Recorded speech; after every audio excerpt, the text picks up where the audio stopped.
उपचुनाव में इंडिया गठबंधन की बल्ले बल्ले है। जी हां, जालंधर से आम आदमी पार्टी जीत चुकी है। आम आदमी पार्टी के मोहिंदर भगत जीत गए हैं। हमीरपुर में बीजेपी उम्मीदवार अब आगे हैं। पहले कांग्रेस आगे चल रही थी, अब 7 राज्यों की बाकी 12 विधानसभा सीटों पर गिनती जा रही है। 12 अब इसलिए कह रहे हैं क्योंकि एक सीट का परिणाम तो आ गया है 13 में से। और रुझानों में इंडिया गठबंधन को बंपर बढ़त फिलहाल दिख रही है। पश्चिम बंगाल की सभी 4 सीटों पर टीएमसी आगे चल रही है। हिमाचल प्रदेश की 3 सीटों पर कांग्रेस आगे है। हालांकि देखिए, उत्तराखंड की मैंगलोर सीट पर भी कांग्रेस आगे है। तमिलनाडु में डीएमके आगे है। 13 में से सिर्फ 2 ही सीटें हैं जहां बीजेपी उम्मीदवार बढ़त है। और अभी की ब्रेकिंग न्यूज ये है, तुरंत का अपडेट आपको यह दे दे कि एक भी सीट पर फिलहाल बीजेपी आगे नहीं है। यह अभी की जानकारी है। 3 सहयोगी हमारे साथ इस वक्त जुड़ रहे हैं। पश्चिम बंगाल से, कोलकाता से सूर्याग्नि रॉय जुड़ चुके हैं। असीम बस्ती जालंधर पंजाब से, जबकि अंकित शर्मा देहरादून उत्तराखंड से। इस वक्त हम सबसे पहले कहां चलते हैं हम इस वक्त असीम बस्ती के पास, क्योंकि आम आदमी पार्टी यहां से जीत चुकी है जालंधर से।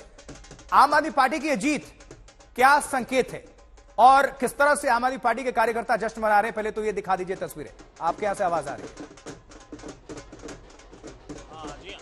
मैं आपको बता दूं कि जालंधर वेस्ट बड़ा इंपॉर्टेंट बाइपोल था आम आदमी पार्टी के लिए, और आम आदमी पार्टी के कैंडिडेट मोहिंदर भगत ने 37,325 वोटों से इलेक्शन को जीता है।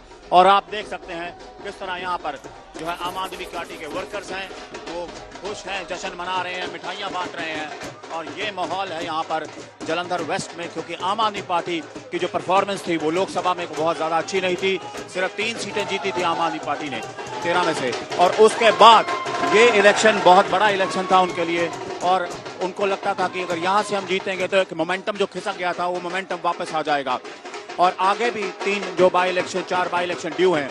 और यहाँ पर तस्वीरें जालंधर वेस्ट में जीत की, खुशी की। आम आदमी पार्टी की सरकार बनी थी पंजाब में 92 सीटों के साथ, और उसके बाद अब ये बाईपोल आया है। और वही उसी तरह की खुशी जो है आम आदमी पार्टी के वर्कर्स के चेहरे पर है, जिनको लगता है कि अब ये मोमेंटम उनके पास आएगा और 2027 इसके बाद एक बड़ा टेस्ट आएगा। यहाँ पे इंटरेस्टिंगली ये हुआ कि लोकसभा में जालंधर कांग्रेस जीती थी, जो कांग्रेस थी पे और बहुत पीछे। जनता ने सबक सिखाया। जनता इस तरीके से धोखा देने वाले लोगों के साथ कभी नहीं जाती। और दूसरी बात ये है कि जनता का विश्वास पंजाब सरकार के साथ है और जनता को पंजाब में भगवंत मान साहब का काम पसंद आ रहा है। Sir, ministry of home affairs ने अमेंड किया है जम्मू एंड कश्मीर भी। और चलिए, उत्साहित हैं आम आदमी पार्टी के जो मंत्री हैं। असीम, दोबारा आपका रुख करेंगे। आप दिखाइए तस्वीरें जरा और जानकारी दीजिए। एक सवाल साथ में ये भी जोड़ देता हूं कि यहां जानकारी मिल रही है कि कांग्रेस के जो कैंडिडेट हैं वो 3रे नंबर पर हैं और बीजेपी के जो प्रत्याशी हैं वो 2। तो पंजाब के जालंधर में अगर बीजेपी 2रे नंबर पर आती है लोकसभा में कांग्रेस को पछाड़कर इस उपचुनाव में, तो इसके क्या मायने? जी हाँ, अभी कुछ समय पहले ही लोकसभा सीट, जो जालंधर लोकसभा सीट है, वो चरणजीत चन्नी ने जीती, कांग्रेस ने जीती, 2.25 लाख से जीती। और जालंधर वेस्ट में भी कांग्रेस ने लीड किया था। लेकिन अब जो नतीजा आया उसमें कांग्रेस नंबर 3 पे चली गई, बीजेपी नंबर 1 पे आ गई, और आम आदमी पार्टी जो है वो 37,000 से जीती। सो कांग्रेस के लिए भी अच्छे साइंस नहीं है कि लोकसभा जीतने के बाद सडनली जो स्लिप किया 3रे नंबर पर, सडनली स्लिप किया। और अब आप देख सकते हैं बीजेपी थोड़ा सा गेन महसूस करेगी, लेकिन जिस तरह का जोर लगाना चाहा था नहीं लगाया। लेकिन वही है, 2022 में शीतल अंगुराल आम आदमी पार्टी के टिकट से यहाँ से जीते थे, बीजेपी में शामिल हुए, जिसके कारण ये यहाँ पर इलेक्शन हुआ और शीतल अंगुराल अब 2रे नंबर पर आए और आम आदमी पार्टी पहले नंबर पर आई। लेकिन कांग्रेस के लिए सोल सर्चिंग है कि अभी कुछ टाइम पहले ही, लगभग 1 महीना पहले ही उन्होंने ये सीट जीती थी, जालंधर की लोकसभा सीट, और अब विधानसभा सीट में यहाँ पर 3रे नंबर पर खिसक गए हैं।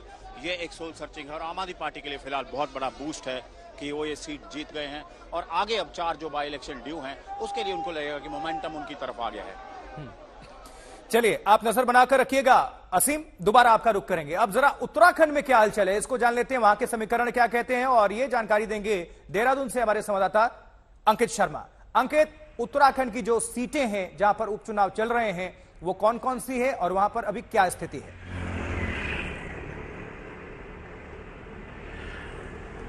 आशुतोष, मंगलौर और बद्रीनाथ बाईपोल्स की काउंटिंग इस समय चल रही है और मंगलौर में लगभग 6 राउंड की काउंटिंग पूरी हो चुकी है। कांग्रेस जो है 8000 वोटों के आसपास से जीत रही है और बद्रीनाथ बाईपोल्स की बात करें तो वहां पर 1677 वोट से कांग्रेस के लखपत सिंह भटोला जीत रहे हैं।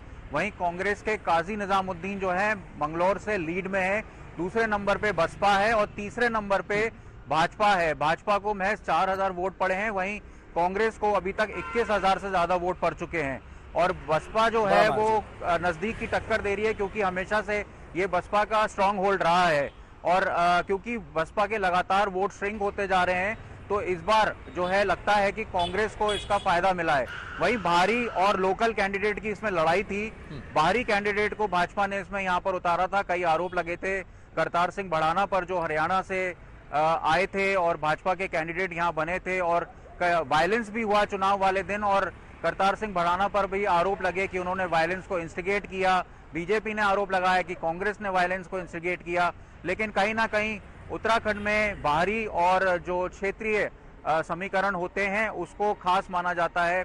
भू कानून और तमाम तरह के जो बिंदु मुद्दे यहाँ पर चल रहे हैं उसको देखते हुए, बाहरी कैंडिडेट को देखते हुए लोग किस तरह से वोट करते हैं। अभी 6ठा राउंड हुआ है, 4 राउंड बाकी हैं और देखना होगा कि आखिर तक क्या जो कांग्रेस है वो लीड लेके जाती है। वहीं बद्रीनाथ की अगर हम बात करें तो इसमें राजेंद्र भंडारी वर्सेस राजेंद्र भंडारी ही चुनाव चल रहा है क्योंकि कांग्रेस में जब राजेंद्र भंडारी थे तो उन्होंने जोशीमठ का मुद्दा उठाया था, लोगों के साथ धरने पर बैठे थे। वही राजेंद्र भंडारी बीजेपी में चले गए तो लोगों को एक धोखा जैसा लगा। अब देखते हैं उसमें लोग किस तरह से वोट दे रहे हैं और 10वें राउंड तक क्या राजेंद्र भंडारी जो है लखपत सिंह भटोला को हरा पाते हैं या नहीं, ये लास्ट राउंड बताएगा। फिलहाल चलिए नजर बनाकर रखिएगा। दोबारा आते हैं आपके पास अंकित। बिल्कुल शुक्रिया इस जानकारी के लिए। लेकिन पश्चिम बंगाल कोलकाता में अब हम रुक करेंगे। यहां से सुरागनी रॉय हमारे सहयोगी जुड़े हुए हैं। लगता है बारिश भी हो रही है, छाता लिए हुए हैं सुरागनी। सुरागनी, राजनीतिक माहौल क्या है? टीएमसी जानकारी मिल रही है कि उनके कैंडिडेट्स हर जगह आगे चल रहे हैं। देखिए, मौसम जो है वो धूप भी है, बारिश भी है, लेकिन कंफ्यूजिंग है। लेकिन पोल्स का रिजल्ट जो आ रहा है आशुतोष कंफ्यूजिंग नहीं है। हाँ। एक ही तरीके का रिजल्ट आ रहा है जैसे 2024 के चुनाव में, लोकसभा के चुनाव में तृणमूल की तरफ एक स्विंग देखी गई थी, वही देखा जा रहा है 2024 के इन बाई पोल्स में।